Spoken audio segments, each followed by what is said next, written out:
Kaseng Neutral Integrated Territorial Organization mentah kasengi kala lej banbu ya ka Dorkhas dawa Tohkit CBI ha State President ka BJP uba Ernest Mauri halor ka jing yobat kaseng ya kitrok bakit bean ya udawyong men ha ka step jong ka neutrik unai lur ha maureng kedeng.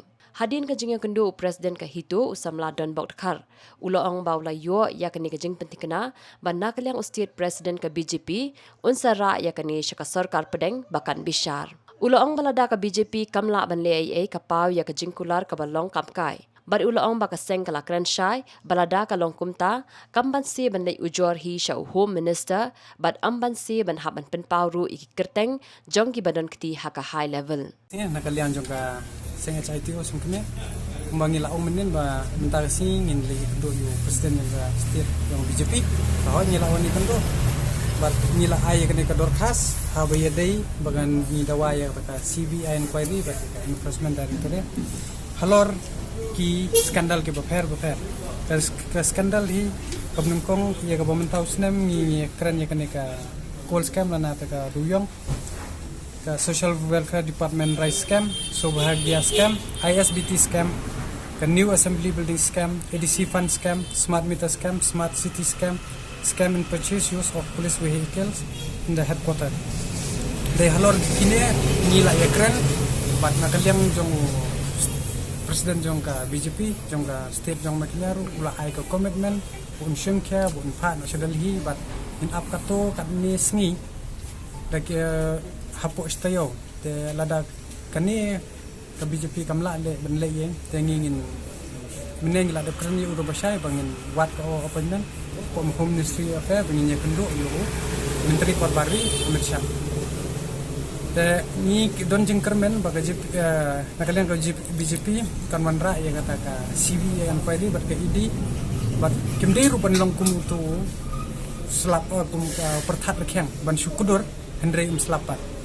Te kumban supun suk susu ya ki menakan ya tatkum katu ka kerwo ka bangila ileng ba kilat patai ko bor to he jong BJP uloong ba kin sa pembiang kita ki kot isla habaya day ya kata ka ban budden di ka CBI inquiry lan ya kata idi tan kan yang jungi ngila pembiang da ki ta jing tho pat ya kata ka report ngila ai be ka bangan pulia menta April 17, 2014, the NGT banned illegal rat hole mining all over Meghalaya after the all Dimasa student unions and the Dima Hasao District Committee filed a petition that highlighted the unscientific and unregulated rat hole mining operation in Jante Hills. However, the following protest by the mining lobby, the tribunal allowed the transport of already mined coal.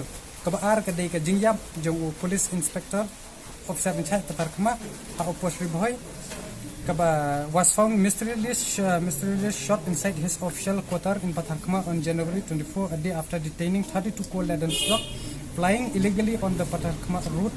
It's alleged that a massive corrupt cover-up was done by the higher-up to make it look like suicide. On 20 March 2018, the president of Jaintia Youth Federation, JYF Poipanhon Mejai, was found murdered at Rkhiang on Monday night. Police said the youth leader, who was also an RTI activist, was murdered by an unidentified miscreant. On 8 November 2018, noted anti-corruption and women's rights activists of Meghalaya, Agnes Rkhiang and her colleague Amita Sangma, were brutally attacked by unidentified person East Jante Hills, about 120 kilometers from state capital Shillong. Ms. Rkhiang received severe head injuries in the attack. On the 13th December 2018, a group of 15 coal miners were trapped and died in Sun area of Lomthari village after the coal mine was flooded by water from the nearby Litain River. Indian Navy and NDRF personnel were deployed to extract the bodies. On 2nd January 2019, a citizen report prepared by civil society group in Meghalaya and submitted to the Supreme Court earlier this month, submitted through the amicus in the case Colin Gonsalves, Les Vincent Pala, Lok Sabha MP and former minister in the Conrad Sangma-led government and 7 MLA alleging that men or their relatives are coal mines owner. This is just a sample from the political class. An independent audit of coal mines will reveal that many high-ranking bureaucrats, technocrats, police people are involved in the mining business, the report said. Yeah, this NGO called Hito, they have come and submit the memorandum today in my office. They are persuading that all these illegalities which they have mentioned illegal transmission of coal, then incident in coal mine where people die, and so many incidents they have indicated there. So let me study thoroughly, and we'll consult with our core committee.